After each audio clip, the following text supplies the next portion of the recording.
Hello, hello, and welcome to session number 3, a system to support. For those of you who are just joining us for the first time, let me just say that my name is Liz Manley. I work for the Institute for Innovation and Implementation at the University of Maryland, School of Social Work, and I'm happy to be the host today. I'm also happy to be joined by two folks who've been grounded in this work for quite a while and who can help us navigate, which I think is an interesting conversation on a system to support. So let me first introduce our panelists today. Our first one is Leslie Moorman from Cooperative Counseling in New Jersey. But we could get into her current resume, but one of the other reasons why I invited Leslie to join us today is her history with mobile response and stabilization. She was one of the first directors in New Jersey. Hi, Leslie. You want to say anything else about your resume? No, thanks. I'll wait until until it's more relevant, if it becomes relevant. But thanks for having me. You got it. And one of the things I didn't say is that cooperative counseling actually does a lot of work in the world of intensive in community work, which is part of the system to support in New Jersey, part of the stabilization services. So we're going to begin to connect some dots today. Right. And our other panelist today is Tim Marshall from Connecticut. Tim and I have worked a lot on mobile response and stabilization, Tim was part of the peer-to-peer work that we've talked about in the past. So Tim, you want to talk about where you're at right now? Because I don't even know how to tell people about the fact that you're talking about retirement. Yeah, so thank you, Liz, and good afternoon, everybody. It's great to be here. Again, Tim Marshall from Connecticut Department of Children and Families. Actually, formally and officially retired on May 1st, but returned back for part-time assistance probably through the end of the year to assist my department with transitions and just so working almost every day and still trying to figure out what my next steps will be. So thank you. Well, we're grateful that you joined us today for this conversation, one that we've been having for quite a long time about what mobile response and stabilization looks like and how do you connect the dots between the mobile part of the work and then the stabilization service. So let's just get started. There we go. Let's try to get started. There we go. So you've seen our panelists. That's us. Let's move to our learning objectives today. We're going to work on describing the essential components of a system to support. And when I talk about a system to support, I want to talk about two things. I want to talk about the stabilization services that we often talk about in mobile response and stabilization. And I also briefly want to talk about what happens for young people that we see need more support and help, and how connections to the other parts of system or service array are really important part of this particular work. And then the learning objective 2 is identify multiple strategies and shifting to home and community best services. We'll talk about that. Understanding key strategies for standing up new interventions. This is certainly work that is complicated, as I believe most of you do know that, and certainly are probably experiencing some of the challenges of implementation that happen. Certainly we saw a lot of that in the work in New Jersey, and I know Tim has some of those stories from Connecticut. And participants will review treatment models, curriculum, and training from other states. So today we're going to talk mostly about the work that has happened in both New Jersey and Connecticut. We'll probably share a few stories from other states as well. Before we truly get started, it'd be helpful if you have questions, please throw them in the chat. We'll get some help in making sure that we answer these questions. If we don't get to all the answers for your questions, then we'll certainly do some follow-up. For sure, but our hope is to get to all of your questions today. So please take time and do that. Throw them in the chat, and we'll certainly work through the course of this conversation today to get to them all. So folks who have joined us for the last 2 sessions are pretty familiar with this chart at this point, but I just wanted to show that today we're really talking about that stabilization component up to 8 weeks of stabilization, right? And generally speaking, it is up to 8 weeks. Not all states or communities are designed the same, but there generally is a package of services or supports that go into place up to 8 weeks. And they're not just one particular thing, right? So we're going to talk about what some of the things are that are included in this stabilization component. So as we get started, let's just Leslie, let me just throw you right out there to begin with. We talked in preparation. For folks who are not, who don't know, Leslie and I were really at this work even before the New Jersey Children's System of Care existed. And so today, it's quite a dream for both of us to even be, I think, at this place when we think back to all of the work. So for folks who thought New Jersey started its work in year 20, it really didn't. It started in this place of having to build. And so let's start with that first conversation about the building of mobile response and stabilization in New Jersey, and really conceptually how the stabilization services were thought about back in the beginning. Great. So Liz, sorry, specifically, do you want me to talk about how we utilized them, or why we needed them in the first place? Why do we need them in the first place? Yes, let's talk about that. All right, great. So yeah, so Liz and I knew each other way back when I was working inpatient psych, and Liz was in a transitional treatment program, if that was the right name back then, or? Well, for folks who don't know what that Yes. means, it's a psychiatric residential treatment facility, or PRTF. Great. And what we were talking about the other day and remembering is all the times that we did not have services like mobile response and CMO, and how much we needed mobile response. So when our state started thinking about this, it was really just one of the most exciting things for us, because it's something that we had always said, I just wish we could do this. I just wish we could do that. And a lot of the this and that we wished for was really met by children's mobile response, specifically in the 72-hour response and then in the stabilization. So for me, I think one of the biggest things was stabilization allowed us time to do what we couldn't do in the 72 hours. Now, I know that might sound oversimplified, but what we really were able to do was, if 72 hours, a lot of times I know you all know that the families that when we step in, sometimes it just takes another person being there to kind of put out the fires and let everybody relax and go back to their corners and then come back to the table and have a conversation.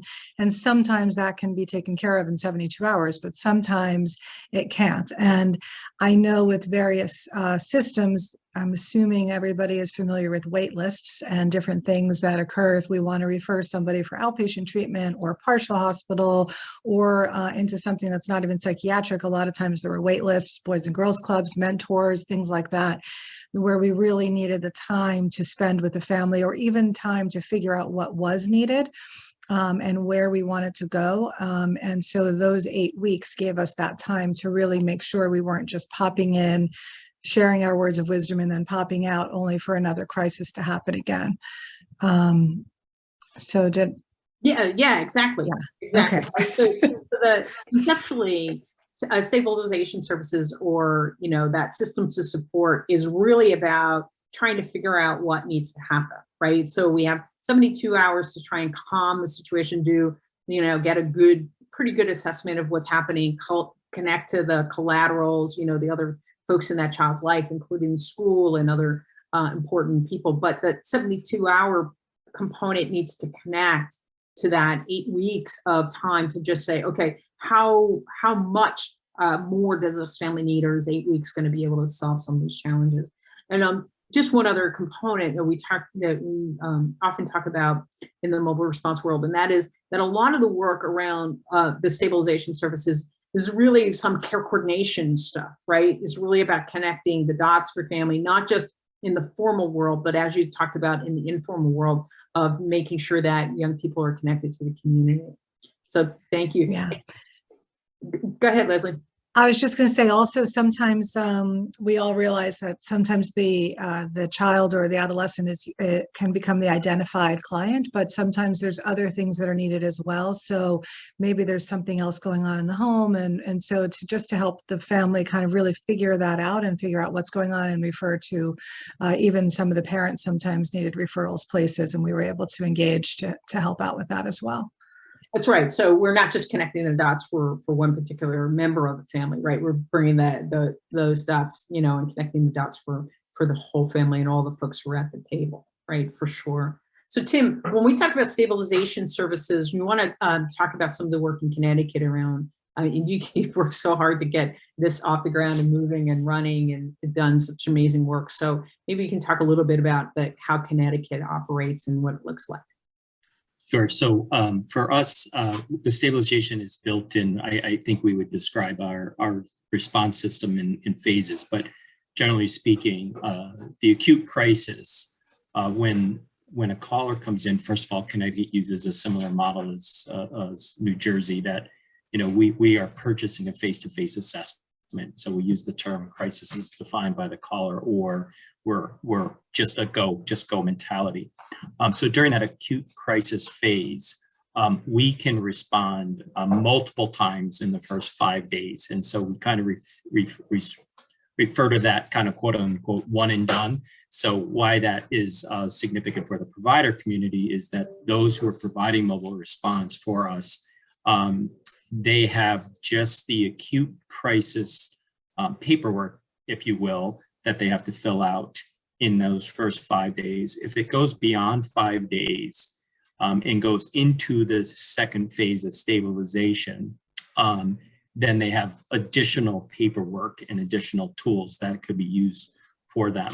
So they can go out as many times as they need and want, between 1 and 5 days. And if they leave the family's home without a scheduled appointment, then we would consider that episode of care closed, if you will. Now, in our world, official opening and closing is meaningless to the family. It just simply means they have the direct cell phone of the assigned clinician if it's still open. And if they actually end the episode of care, then that means they have to go back through the single point of access or our main number to get connected to another episode, if you will. But once it moves beyond 5 days, we can stay involved for 30 to 45 days. Tends to be less intense, and it tends to be around linkages to care or the more appropriate level of care. So if there's a wait list, for example, for intensive in-home services or outpatient or any other level of service, the mobile crisis assigned clinician can just stay connected. They can check in routinely. Generally, they won't do anything less than at least one face-to-face follow-up a week, but they can check in daily if they need by cell phone, or they can check in less. It's all depending on the client, the family need and desires. But so essentially that, the acute phase is really the determination about whether they're stable and move on into that, that being connected to whatever the appropriate level of care next is. Yeah, that makes sense. So a couple of quick questions, Tim. First is, can you clarify what assessment tools Connecticut uses? Because we've talked about a couple of different assessment tools, and we're going to get to an assessment slide. And I just want to make sure folks know that there are multiple tools that can be used, right? Sure. Yeah, we so the first thing we did is we built a uniform crisis assessment document, which we just came together with all the providers and agreed upon onto what the basic requirements are. And then we had originally had some screeners outside of that basic assessment, but we built into that over the years a couple of basic. So the child trauma scale we built in the adolescent SBIRT or substance use assessment. We built in the Columbia suicide rating scale. So all those are now integrated into the basic crisis assessment documentation that's required. In addition to that, we always have given them a whole variety of assessments that we spend time on in the workforce development and training components on an annualized basis. But intimate personal violence or family violence or any kind of exposure to violence, we have assessments for. We have eating disorders. Again, we had the substance use. We have, it's not a specific assessment screener, but we do a lot of specific training around DD and ID, so the developmental and intellectual disabilities. So do quite a bit around that. So we put a very heavy emphasis on workforce development and training for our crisis clinicians. So we have a robust annual requirement with a number of modules in. And if you're a new hire within the last year, we expect them to need to complete X amount of those. And then once you're beyond the first year, there's an additional set of trainings you need to complete before your second year. And then after that, you do multiple other opportunities for ongoing in service. And that's usually needs driven by kind of consensus from all the clinicians. We survey them every year on what their current needs are, and then we integrate that. That's great. So, so the next question, Tim, was really connecting the dots between that assessment, right? The assessment tool and the next phase of what happens. Do the tools that you use, that whole variety of them, right? Do they come together to get into the system to support the next phases or the next steps for young people? How does that connect, in other words? Yeah, they can. They don't. It's not an automatic. So we don't have, for example, a concrete level of care tool, for example. It's really through the assessment, kind of the intuition of the experience of what's occurring, the child's desires, the age of the child, developmental, it's a conversation, and it's the adult, really the parents, what are the parent desires? So the crisis clinician tries to arrive at what would be the appropriate follow-up. For us in Connecticut, again, if we kind of segment a large percentage of the calls to the acute, subacute level or high level need, and then those that can go home and stay in the community are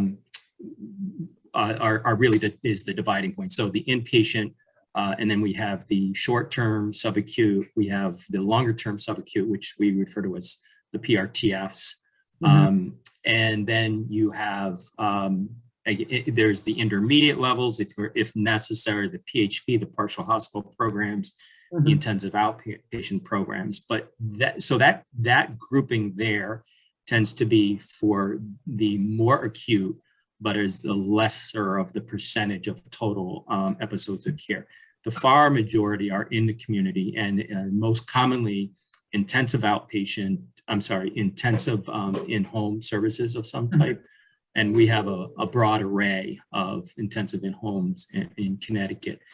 They're all evidence-based, so it depends on what the referring criteria is. And then we have outpatient, and we do have some others. Care coordination is a huge linkage. And then we have, some peer support, and so other supporting, if you will, kind of services, extended day treatment if there needs to be a structured part of their day, those kinds of opportunities. So, but essentially we have the whole service array then at their fingertips. Right. So one more question, and then we're going to move to the next slide. So the next question, Tim, you talked a bit about the requirements for the clinicians, right? So that's an ongoing certification, right? Sort of, expectations around the training who provides that? Who oversees that part of the work? So in Connecticut, we have our provider network, which is 6 contractors. We divide the state into 6 geographical areas. Those 6 providers have a total of 14 sites. And they're required to be pretty strategically located because they have to be able to get to any town and city within that 45-minute window. Prior to the pandemic, our average face-to-face times was within 30 minutes. So we were about 28, 29 minutes for many years. And then the pandemic, we're starting to get back into that response times now again. So they are required to kind of do that, and their location is really important. And then we have a statewide call center that handles single point of access that puts all the calls through to the local provider. But the third component that is really important for us is a performance improvement center. We've had an intermediate organization in Connecticut, Child Health and Development Institute, that we've been working with for years. They do all of our quality improvement activities. They do all of our workforce development activities, trainings. They recruit, or either they have the expertise inside for the topics that we provide, or they seek it out. And so we have a substantial investment in workforce development in that contract. So there's an annual contract The other part we have learned over the years is that we have to be very flexible in the offerings and the time and the days. So we offer kind of in the AM, the afternoon, and in the PM. And then again, we put some parameters around whether they're full-time, part-time, per diem kind of things. But depending on what level they're at and what they do, depends on how quickly they need to move through those trainings. But we're very flexible in building a system in order to make sure that people can rotate in and out of the system. Right, that makes a ton of sense. We're going to get to New Jersey's training experience in just a second, but since you mentioned it, I wanted to make sure that we didn't miss it before we move to the next part of the conversation. So system to support, right, is this really idea of stabilization, what we're going to do in order to help families. And in that 8 weeks of stabilization, so last round we talked about that 72-hour component, face-to-face, family defines the crisis, and we had some clarity around the family, really, young people themselves, young adults being able to define a crisis for themselves, but important that we are really listening to what folks who have taken the time to pick up the phone and call for assistance are asking for.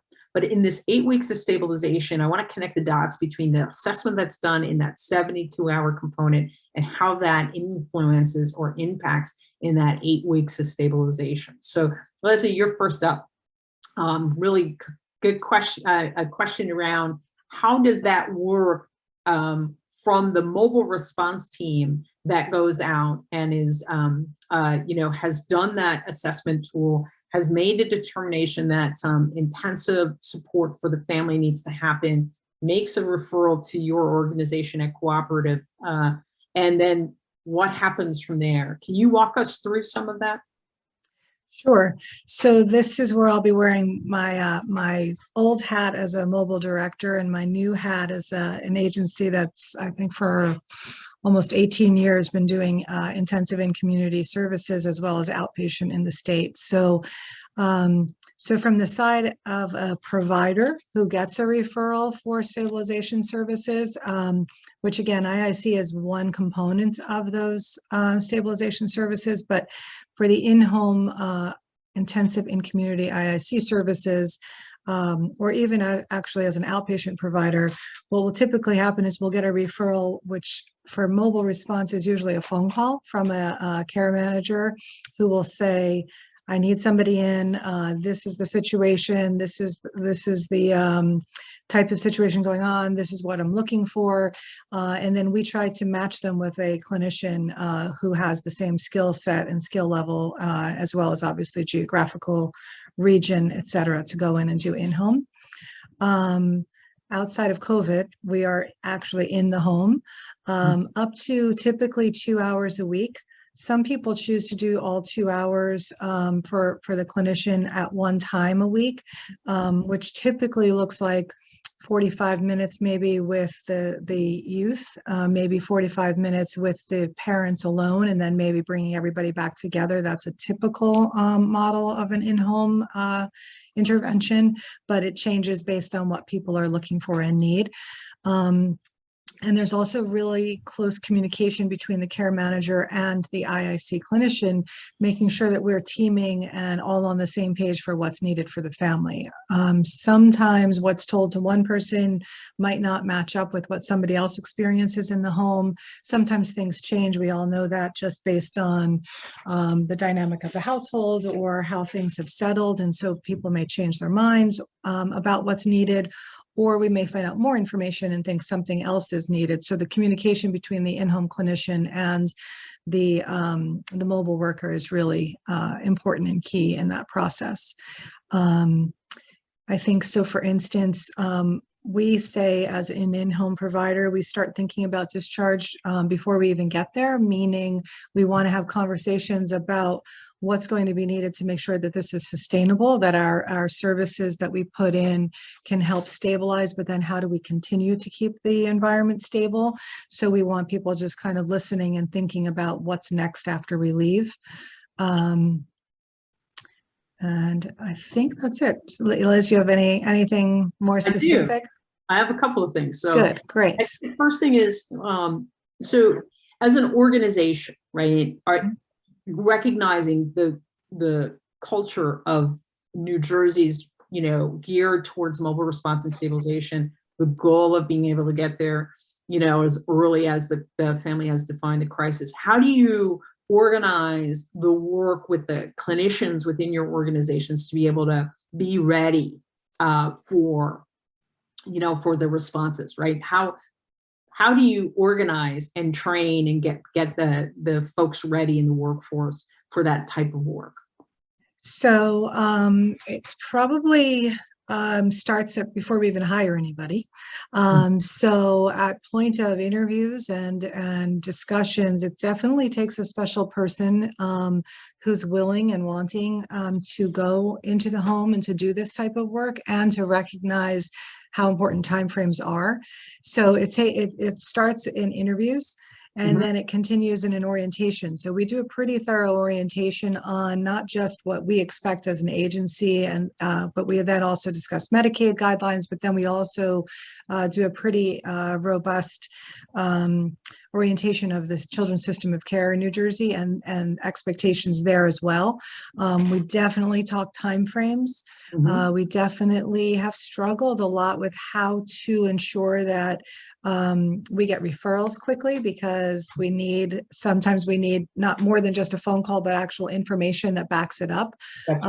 But then we also have resorted to, we've had a lot of technology that's helped. We've kind of just sent out things through technology, but then also sometimes just a good old-fashioned phone call, making sure that people are doing what they say they're doing. So in the instance of, we're trying to make sure that we'll go out within a day of getting a referral. Contact has to be made within 24 hours. We do just talk a lot about the fact that 8 weeks is not a lot of time. And so it may sound like a lot of time, but it's not. The clock starts ticking. And so we really need to get people to jump in quickly, and then to, continue to show up and continue to make sure they're engaged and working in tandem with a care manager, who may, by the way, also be very busy and on to more. So I saw something in one of the slides about 24 hours. And so we do try to make sure that we are making phone calls in the morning or at night or on a weekend, or just making sure that we're connecting on all levels to make sure that there's communication going. So I think it's important for folks to know two things about the model in New Jersey, and we're going to talk about Connecticut's in just a second, and that is that when we're talking about this work of stabilization, there are two folks who are working now in tandem, right? You have the mobile response team, right, whose job it is both to do that 72 hours and also to move to a care coordination type model, right? That care coordination model really is that mobile response folks are actually now beginning to connect to what is necessary to support the family over the next 8 weeks, right?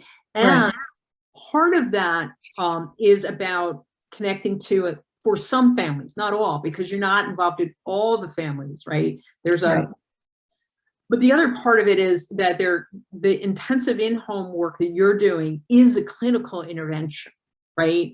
And that the individuals who are providing that work now are clinicians who are at the highest level of licensure, right? Right. Or in supervision towards, right?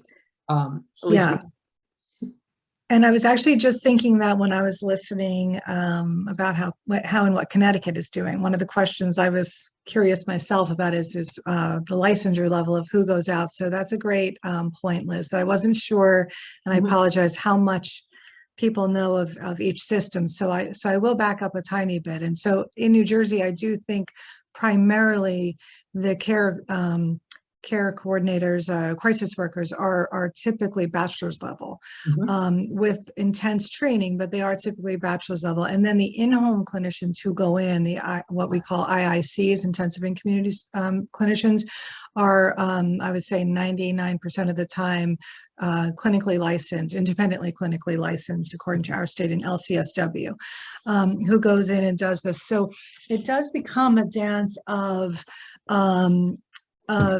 communication of making sure that what one person sees when they go in the door with great tools and figuring out these assessments, somebody else may see a little bit differently with a clinical lens that they're examining, but all the more reason for a great partnership. And we really, I do think throughout the years have developed really beautiful partnerships where there is a respect for each other's role and what people are looking for and asking for. And I would say in the beginning, and I don't know, I'm thinking and hoping we'll get to a slide about the experience of implementation way back in the beginning, but no, is that a whole nother? So it is tricky. Let me just say this. In the beginning, it was tricky to figure out who's in charge, so to speak, and whose recommendations take the lead, so to speak. But we have developed a really, really beautiful partnership in being able to trust each other with who does what and whose recommendations go where. So when the clinician is working in the home, there is definitely a lot of communication. And as I said, sometimes it may be in a voicemail that's left on the way out of a family's home that's basically saying, hey, call me back, and I just saw this, this, and this, and I think we might want to switch gears and do X, Y, and Z, instead of we're just sticking with what we came up with. And that's one of the greatest things about this, to me, this whole system, is that we actually can make decisions in the moment, in the home, and live as we go, instead of just here's a referral and walking out. Yeah, and the other part that I wanted to connect the dot to is that your work can continue past the 8 weeks if the team that's in place, that mobile response team, in coordination with your team, decides that more is necessary, right? Right. So that connect to intensive care coordination, which in New Jersey means high fidelity wraparound that really focuses on child family teams driving, but they have used the same network of supports. And so there doesn't have to be a disconnect between a service and a care plan, which we'll talk about in a second, that work can continue, right? It doesn't have to be interrupted. There's not an interruption point because of the need for a child who may have more complexity and now may need more support at a higher intensity, because those decisions can be made during any period of time over that time that mobile response is part of, right? Yeah, and that 8 weeks gives us a really, really great window into seeing the writing on the wall, so to speak, and being able to see, is this working? Or is our first attempt and our first thoughts about what we think is going to work, is it working?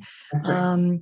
And if it's not, then we do start that conversation knowing usually how long it takes. And so we will start that conversation about saying, hey, we think we might need this to continue it a little longer, and maybe we need more intensive wraparound. And that's when a referral can be made directly for CMO services, where we can really make sure we extend to a longer period of time in stabilization. That's right. And so since you asked the question about implementation and whether I actually had a slide on it, no, I didn't want to actually put it in writing today, but we could tell the story about that. In the beginning, this coordination was not so clear, right? And the roles were not so clear or delineated. And we could also, I think, probably tell the story for some of these folks about how mobile response and stabilization didn't have the intensive in-home to even to connect to in the beginning, and that the work of transformation started with the grounding in these core components of mobile response and stabilization, intensive care coordination using high fidelity wraparound, and peer support, right? The family support organizations teaming together to try and figure out how to help, right? Yes. That sounds right? It sounds right. Is that enough of a summary, or do you want me to add a little bit about that? I think so. Actually, I think there's a question in the chat. So maybe Denise can help us with the question about New Jersey, since we're working on that right now. Great. Sure, thank you. So Karen is asking, trying to get a clear picture for New Jersey, does one member of the mobile response team from the first 72 hours stay on as a care coordinator while IIC continues for the next 8 weeks? She's trying to get clarity on that. And Becky's chiming in and says, great question, Karen. I was wondering the same. So could you clarify roles? Yeah, that's exactly right. So that the mobile folks, right? The folks who go out and do that 72-hour work and make the decision about 8 weeks of stabilization, that stabilization service from the mobile response team is really about care coordination. And what they're doing now is trying to figure out who can help, right? And some of the folks that they use include the intensive and community work that Leslie does in her organization. And then some other work that gets done might be the connection to community, the re-engagement with school, the finding the, the YMCA, the connecting with football teams, like all of the informal work that we tend to talk about.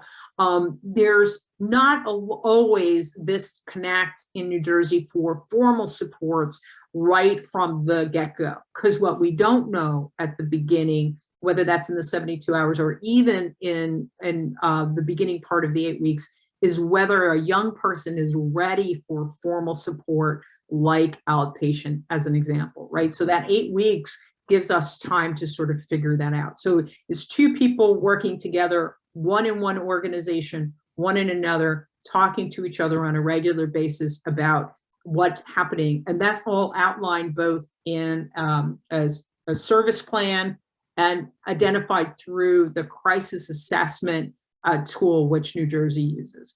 Leslie, make sure that I hit all of that correct.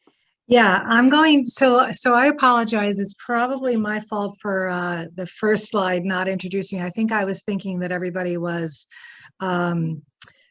up to date on the first aspects of mobile response in New Jersey. So yeah, so when the call comes through and a child is assigned, so to speak, to mobile, then the mobile response worker will go out, and they basically, I would say, like, let's just say, just for ease, they own that case, that child and family for 72 hours. And then if they open for stabilization for those 8 weeks as well. So there's one person that goes out on the call, and they keep the family and they stick with them. And by the way, when we do go out on a call, it's usually in person 2 people that go, but then one is assigned to stick with the family. And so during that time, during those 72 hours, if we do decide to go to the stabilization period of 8 weeks, then yes, whoever is working as the mobile response worker, care coordinator for those services, that's the point person that the IIC person will speak to. That's the person who will, so if the IIC person, clinician does say, hey, I think this family could really use these services, instead of making those referrals themselves, they'll go through the mobile response worker to make those types of referrals. Does that clarify better? One quick clarification: IIC is intensive in community. In New Jersey, that's defined as a practitioner who meets the highest level of licensure. So it's a clinical intervention, and it could be an independent practitioner who's in their own practice, or it can be in an organization like Cooperative that has that organizes clinicians to do that work. Leslie was an independent practitioner who grew the organization. So that's kind of how it's organized. What's important about it, and for folks who are thinking through what does stabilization look like and what can it look like in our community, we're presenting New Jersey and Connecticut today because there are 2 different models, right? There are 2 different ways of thinking about it. One is to have the team continue and to be able to organize with other partners who are Medicaid and partners who do some of this work. And in Connecticut, where Tim is going to talk in a second about what the intensive in-home services in his service array looks like. So Tim, you're up to talk about those intensive in-home in your service array. What does that look like for folks so they know it's more all-inclusive in terms of what it does? Sure. So thank you. Yeah, very similar, just again, I think a slight adjustment on the models. So we have really 4 evidence-based in-home, intensive in-home.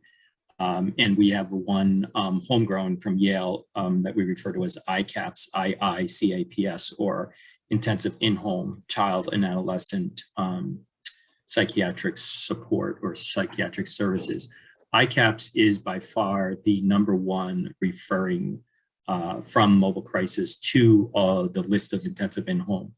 We also have FFT, MDFT, MST, and we have a few different versions of MST. Okay. I'm just going to stop you there so you can tell folks. Yeah. I know what you're talking about, but maybe you could just.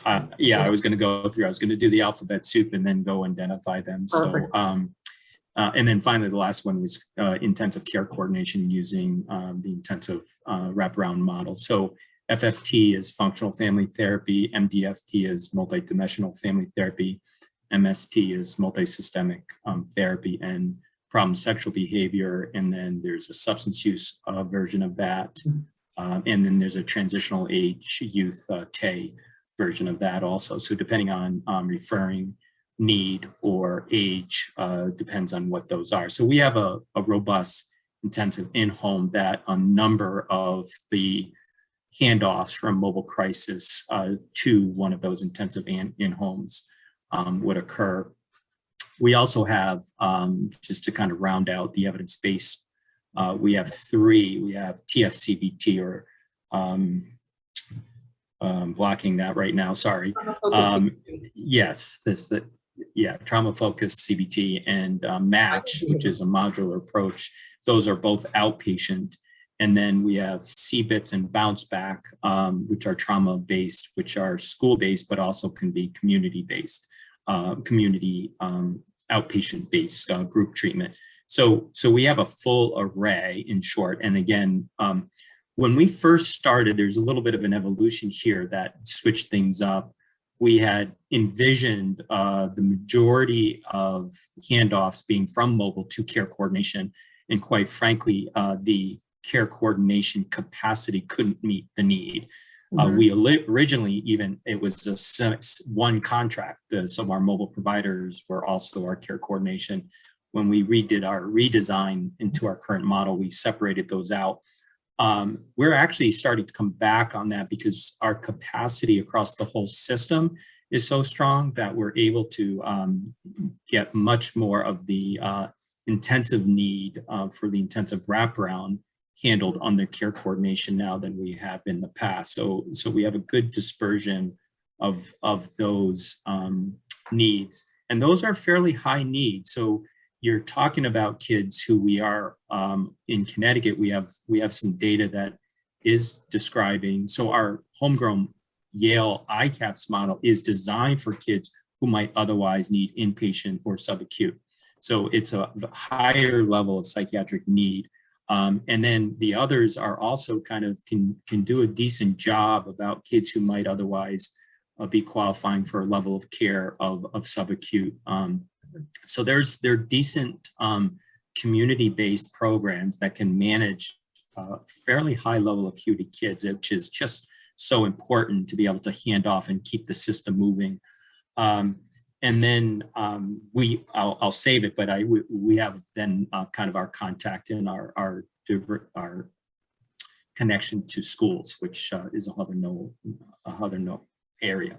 Yeah, I definitely want to get to that for sure. And I know that there's a question about the alphabet soup, so we'll definitely get folks the information on all of the evidence-based interventions you just talked about. But I think what's important about this conversation is that there are multiple ways in which states can think about and organize for that system to support young people. But it's important to think about and organize a system to support, right? So that we know is that 72 hours isn't enough for some individuals for whom we're providing intervention. So it could be, a system that organizes so that there's some care coordination work that's happening in the connection to in-home, working to calm the waters in the home, or the connection to evidence-based practices within the service array that's going to allow, let's just talk about, FFT and or functional family therapy and multi-systemic therapy as two examples of evidence-based practice that include a care coordination model, right? They include some care coordination within the model itself so that it's more inclusive, like it's more holistic, I should say, in terms of its ability to do some of the other work of connecting the dots to the to the community, which is so important as well. So this is really helpful. I'm just going to move us just along I want to connect the dot real quick to assessments and just say that all of this work as we talk are connecting the dots between what we learn in the 72 hours and then why the 72-hour part, the folks are saying, we need more, we need to stay here a little bit longer because of what flags within those assessments that say, we're going to get a little bit more information and gather more information during this longer period of time. And then we're going to make sure that these connections happen to ensure that there's a real consistency across that.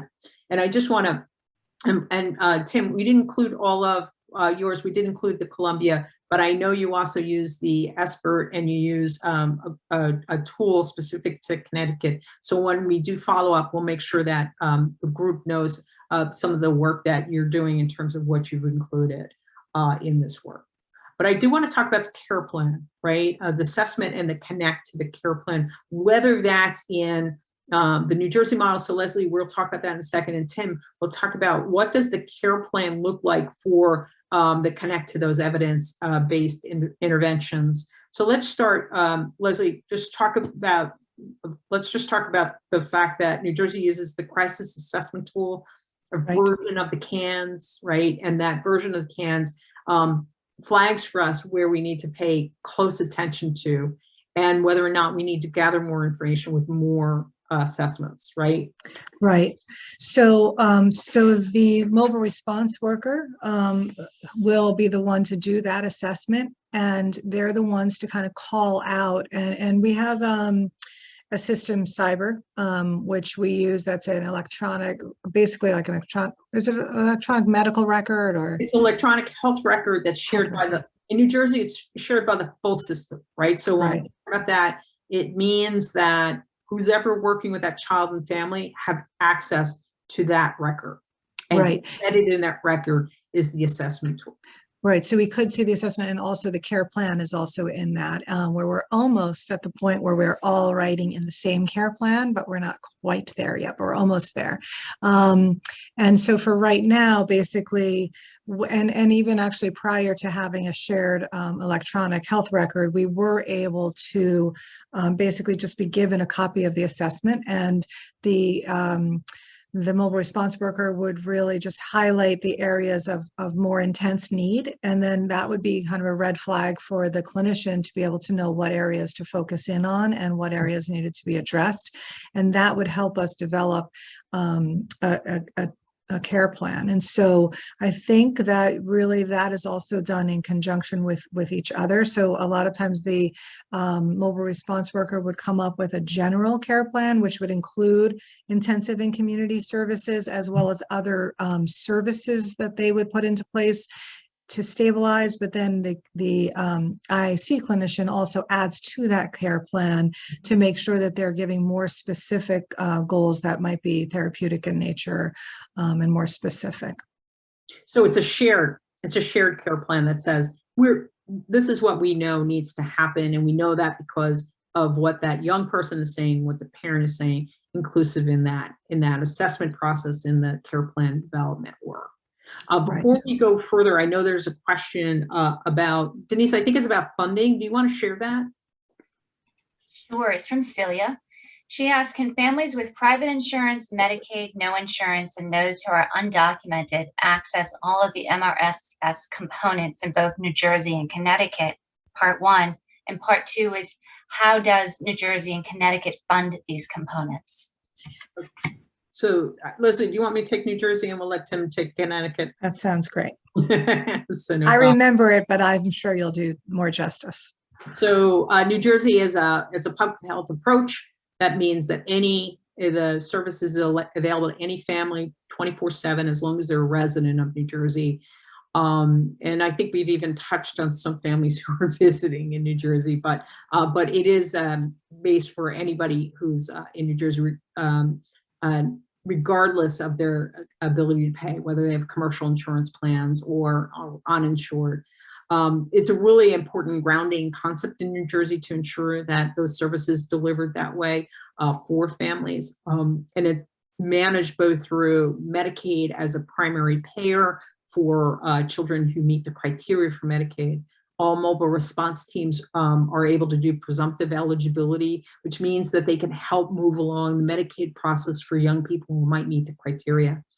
And we use state general funds to cover the cost of children who don't meet the criteria for Medicaid, because it's a value that New Jersey said this is really important in our work.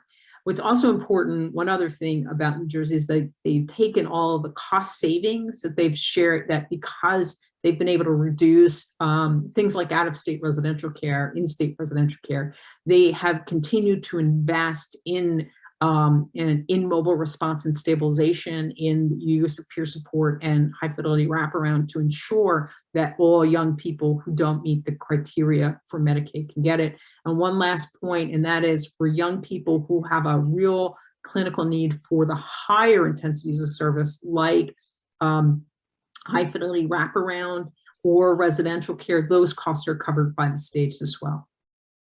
All right, Tim, you're up.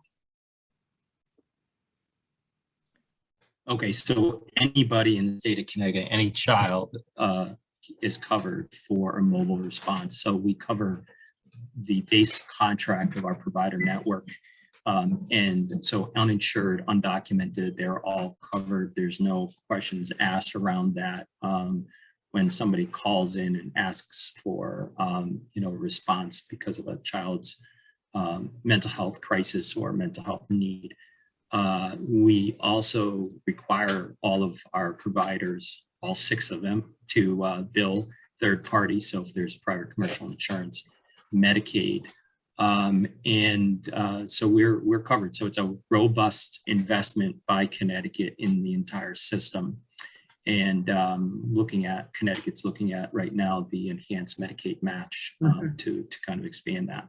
So it's fully covered, including the standalone call center and including the standalone performance improvement center that does all our evaluation, quality, and training activities. Yeah, excellent point there, Tim. I think it's important to know that the single point of access performed care is also managed through Medicaid.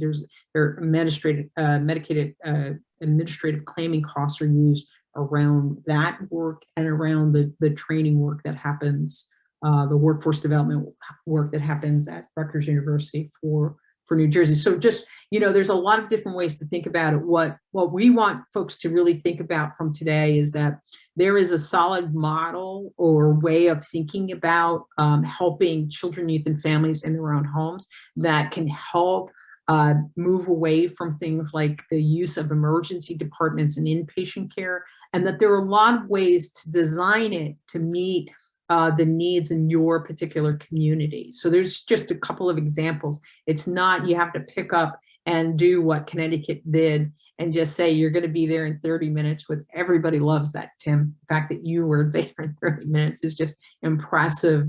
But it's complicated in states like, I don't know, like in Utah, in states like New Mexico, and certainly in the state like Alaska, this would be really complicated in terms of trying to get there in 30 minutes. But there are principles in this work that we really want folks to be working on. So connecting the dot between the assessment and the care plan. Hey, Tim, is it consistency around the care plan or individual service plan that's used between that mobile crisis team and the intensive in-home work? Yes and no. I mean, I would say consistency in structure, but not actually the same exact plan. So our mobile crisis clinicians, they do their uniform crisis assessment, and then they need to do a crisis plan with the kids and with the child and the family, and be either reactive or a proactive crisis plan that we use to do that. So that if into the future, what will a family do when the child goes into another crisis? So it's kind of like that proactive thinking about that. The handoff to all of the intensive in-home, each of those models have their evidence-based practices. So the model developer has their own plan of care, but there's a lot of consistency throughout the entire system. We also trained all of our we used to do a very intensive amount of training of all the mobile clinicians on the intensive wraparound process. We still do, but just not the same level that we used to do for all the care coordinators. So they're very familiar with the plan of care, the single plan of care structure that care coordination uses. So there's a lot of crossover there. And then again, the rest of the system is very familiar with the basic driving principles. We benefited tremendously from our initial system transformation many years ago, where we trained thousands of providers on a kid care, and it was a kind of a strength-based, family-centered approach, and used kind of a baseline of that the traditional values and principles of systems of care, and so that permeates our system and still lives out in our community collaborative. So there's a lot of that goes on at the local level that's reinforced across the whole system. So I'm guessing that helps in the ability to communicate, right? And talk to each other and be able to plan together in a way that's meaningful. Yes, although I will say I was very envious of New Jersey's training around, I forget the heart, nurtured heart program. I'd love to do that in Connecticut, but yeah, there is some consistency across that, and it does work. But it didn't, when I heard you all present on that program, I was definitely envious of that. So we should explain what that means. So Leslie, you want to talk about nurtured heart? So we do have an approach that has been adopted and supported by the state, that all in-home providers are encouraged to be trained in. I don't know if they're forced to be trained in, because our in-home providers, by the way, are all private or public organizations, but they're not state organizations. And so they're all encouraged to be trained in nurtured heart approach, as well as all of our system partners and hospital providers, et cetera. So we are all speaking the same language and having the same approach to, or I guess strength-based approach to dealing with children and adolescents. I don't know if I can go into great details about nurtured heart, although I could talk about it for a long time, but that is an approach that we're doing statewide. Yeah, I'll just add that all residential partners are actually required to have folks who are certified on their teams now, and that the state actually provides the training and support for the nurtured heart. The goal of the nurtured heart approach really was to get folks thinking together around getting to a trauma-informed lens, right? And being able to, what I would argue is trying to find the greatness in our children and families. And so that was the work. It still exists today, and it's still working in New Jersey around its intended purpose, which is to get folks talking together. But thank you. And when referrals do come in, oftentimes the request says preferred a nurtured heart in-home clinician. So they're still asking for it for sure. Yeah. A quick anecdote, a story about that is when we implemented, because I was in New Jersey at the time that we implemented the nurture heart approach. Our goal was to train 9,000 people, and in the course of the grant that we had around the nurture heart approach, they trained over 22,000 people. They just couldn't get enough. And the goal really, I think, and the reason people were attracted to it really was this idea of being able to be grounded in a framework that really helped bring some real tools to clinicians. I would argue that there are other approaches, but it is definitely one of the approaches that was really helpful in the work in New Jersey. Okay. So I'll just add a quick comment there on Connecticut, because I think there is some value here for states for lessons learned. So although Connecticut didn't use the nurturing hearts, but we did use a similar process. And I do think there's a lot to be said when you go out and train. And one of the pieces of our model was we cross-trained in the training room. So we had family members, providers, and we would often be sure that of the provider community, we had protective services and juvenile justice all in the same room. And the most important piece, one, you get everybody on the same values and principles that you want across your whole system. Two, though, is that you get to create a conversation in, the small group, large group kind of conversations. And it really does set a foundational experience for communication across the entire service array for folks who traditionally don't always use the same vocabulary and same language. So it is a really value added to your overall system if you can pull it off and maintain it. Now, Connecticut, the majority of that we did was many years ago, but we still have lots of small pieces of it that continue to go on routinely at the local level, which really does help reinforce kind of family-centered, strength-based work and trauma-informed. And that's the goal, right? The goal is to get people to think about how to communicate. You know, communication is one of the biggest challenges and obstacles within systems implementation, which we're going to talk about just for a second. And Leslie, I didn't share. It keeps the state representatives and county representatives honest. Once you go down that road and you have the service array that's not doing what you're training people on, they hold you accountable. So it's a great CQI process. It's totally true. I'm going to add one more thing to that. As a certified nurtured heart trainer who's been in all of those multiple systems, the schools and child protection and hospitals and outpatients, and going to train them all, almost everybody sits with a pretty annoyed face starting out, like, another training we have to go through, and another thing. And by the end of it, people are like, sometimes tearful, with no exaggeration, and really excited and thrilled that we have like a really beautiful way of looking at our children and families, which is really nice, and communicating with each other, which is great. That's exactly right. And that was my experience for sure. So it's just a thought, I mean, I think to Tim's point, it's important to have a way of being able to build that ability to communicate across, siloed approaches. Remembering that other folks are doing similar work that use similar language to mean different things. And so what we really need to get to the grounding language that tells us exactly what they're going to do in a way that's meaningful. And that's why there's a real power in training all the folks that we're talking about together, so that they're grounded in the same principles. In other words, you don't want your functional family therapist, right? Your FFT therapist sitting outside of your system. You want them in your system, being able to understand the framework, how things work, how the front door works, all of that kind of is important, right? And so you move away from these siloed approaches. And the more we can move away from the siloed approaches, the more helpful it will be for children, youth, and families. When we talk about implementation, by the way, and mobile response and stabilization, and some of the care pathway shifting that we're trying to do away from emergency departments and keeping young people in their own homes,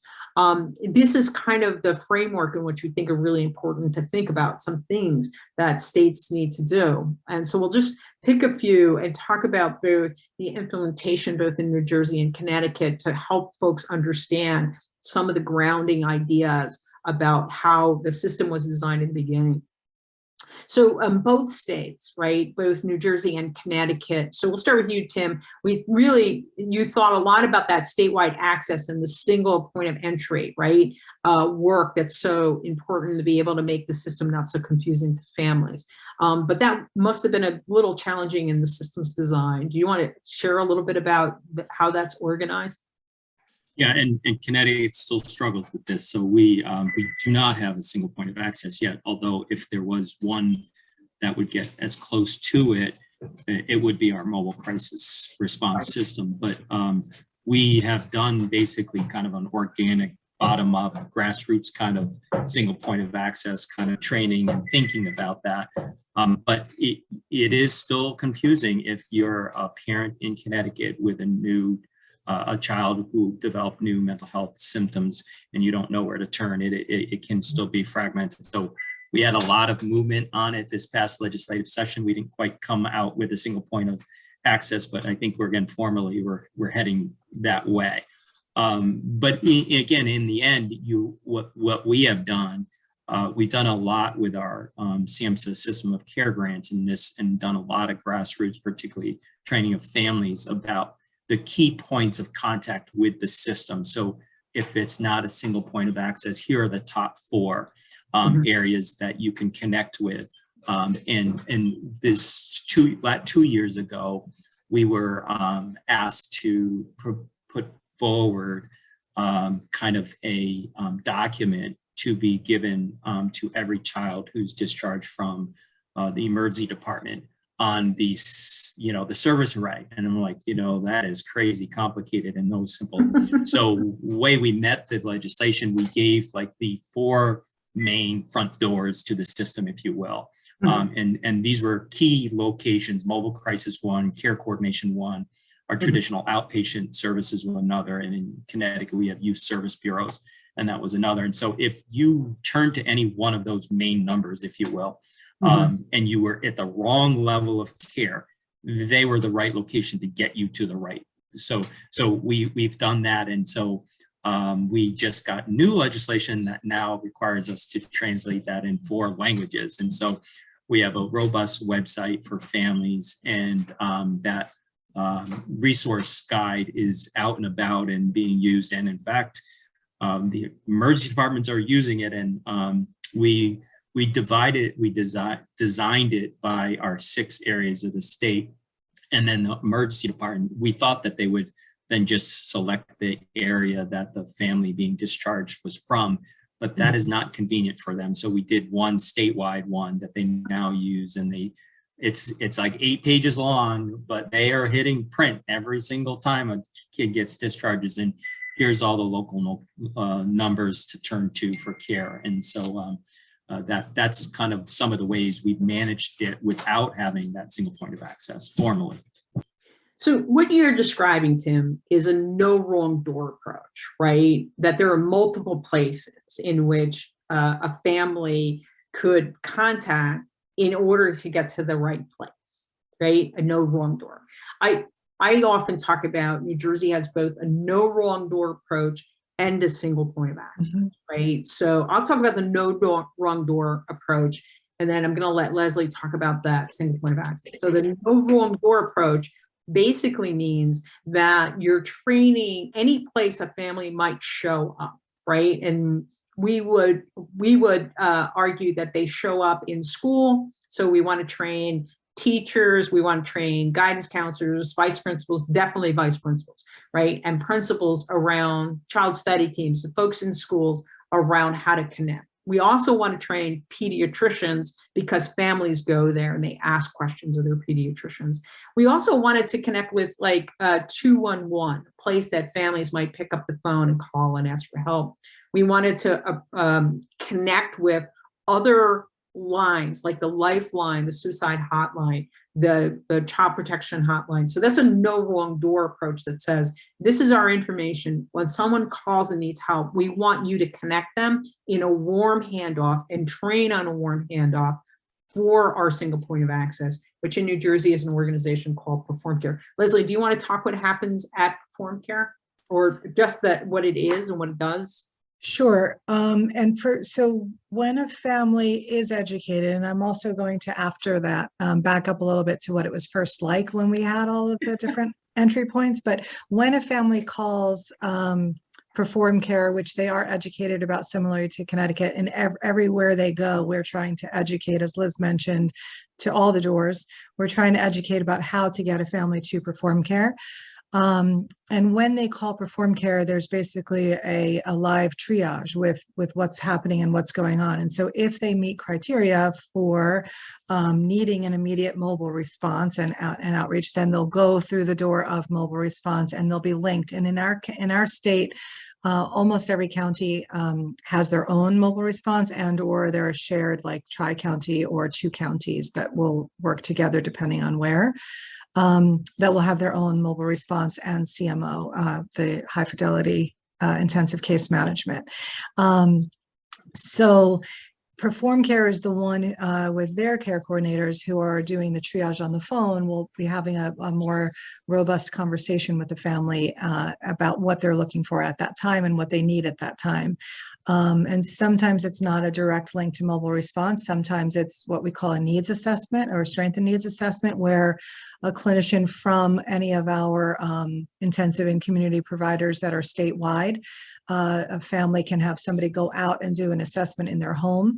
That's not an immediate crisis mobile response, but more so just within a few days, they'll go out and do a full assessment and determine what level of care, if any, is needed at that time. But if they do meet criteria for mobile response, then that they'll be linked with a warm transfer to a mobile response worker who will then go out according to the standards and make sure that they do a visit within the first hour, depending on what time of day it is and day of the week, et cetera. And then which will then, of course, prompt that 72-hour response time.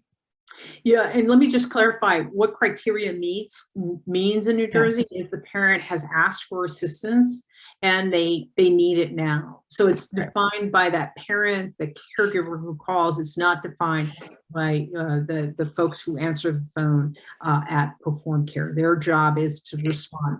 What happens and what's important to know is that when a family reaches out, they may not need mobile response, and they may say we can wait, and if they can wait, then they move to the next of assessor. But they're not triaged out. Yeah, not triaged in. That's exactly right. So they're just more so asking questions of what their needs are to get them to the right place, that's exactly right. So just important to clarify that particular language. Okay. Let's talk about one more on the systems pathway, just so we can figure out, help folks understand the challenges in implementation. Let's talk about the standardized assessment. And for New Jersey, that's certainly going to be the crisis assessment tool and the CAN suite of tools. And Tim, well, I wanted to start with you and talk about the process that you went through to develop a single tool that you use across your state with the other specialty tools that you bring to the table as necessary. What process did you go through to build that?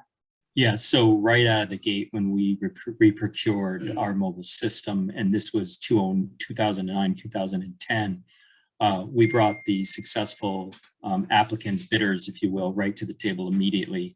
And we just asked them to bring all their crisis assessment tools that they had been using in their own agencies. We went through probably a 3 or 4 month process of trying multiple meetings, just making sure they're at the table. The interesting part of it was we were really interested in just narrow parsimony, just keep it short and simple as much as possible, make sure we're comprehensive, but to the point.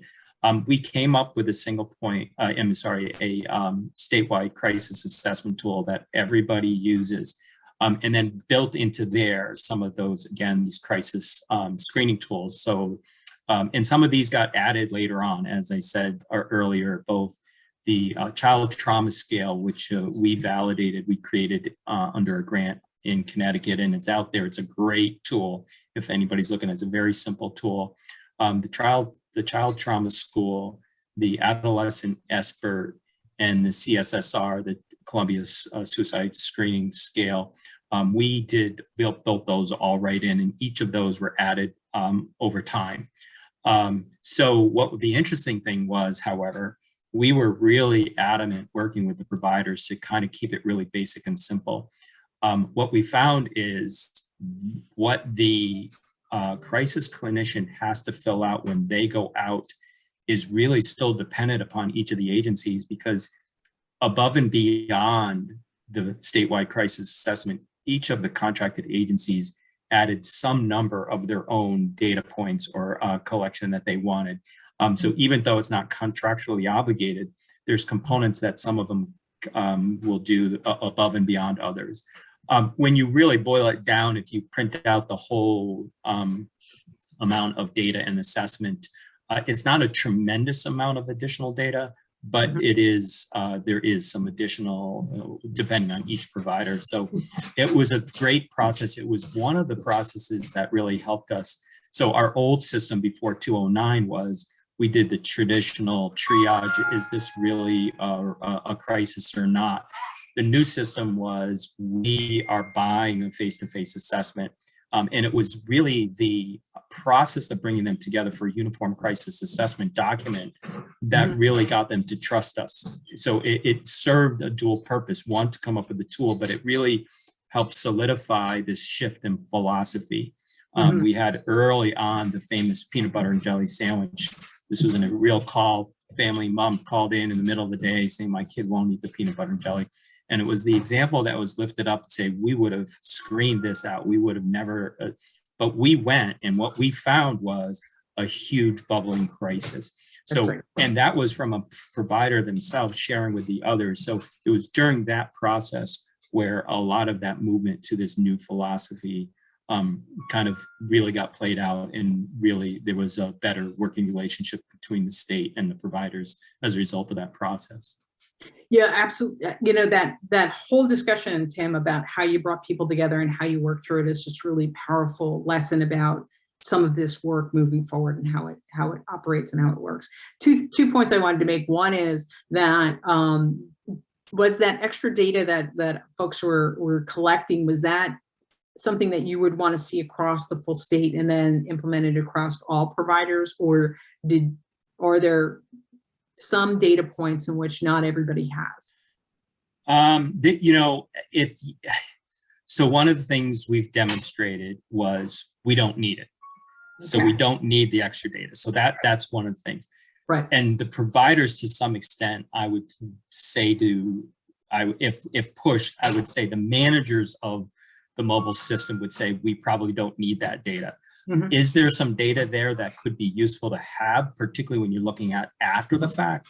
Yeah, I think there's always that. But again, it kind of, you balance all that. Connecticut, if anybody's not been to our website and see our annual reports, we are data. So we already collect a ton of data. So I think we're good where we're at. Right. I think, you know, so I'm not sure there's a lot there that we need. Yeah, that was kind of my thought. The other thing I wanted to mention is that New Jersey had the $1 million Oreo cookie child. So it is important to listen to what folks are saying around why we go, right? Even though it sounds like something we shouldn't get engaged in.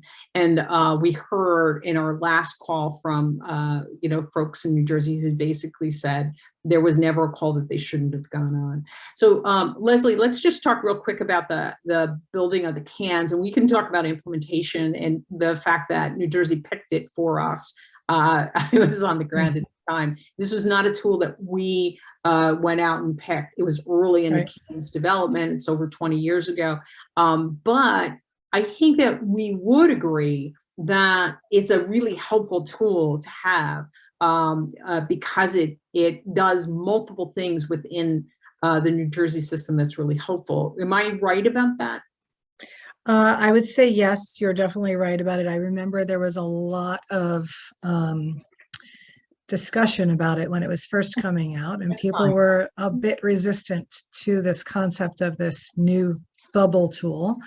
But I do think, yeah, there's a lot to be said for all having the same tool to use. And so that helps tremendously. And at this point, I would also say, you know, one of the things I did want to just make sure I said a little bit of is there is at times resistance to a new process. And so, and a lot of education that has to be shared, and even within people working together. So for example, when we were talking before, a lot of our in-home providers would come in and say, this kid needs residential, when our entire goal was to not do residential. And so a lot of times there's this discussion and conversations about all getting on the same page and all understanding what our intentions and goals are and what other resources we have other than we need to go to residential. And so over this past 20 something years, we've really been able to figure out how to do that. So now our in-home providers, that's not coming out of their mouths because they're fully aware of what is our system, overall system goals to keep families, children in their homes and in their communities. So along that, the same thing to me comes with the cans, which is when we see a 2 or a 3, which indicates that there is a more severe need, that's just a given that we're going to be looking in at that area and making sure that we're understanding what to do to make sure we put strategies in place to help really to deal with those 2s and 3s, which for the cans is areas that there's a higher level of need for.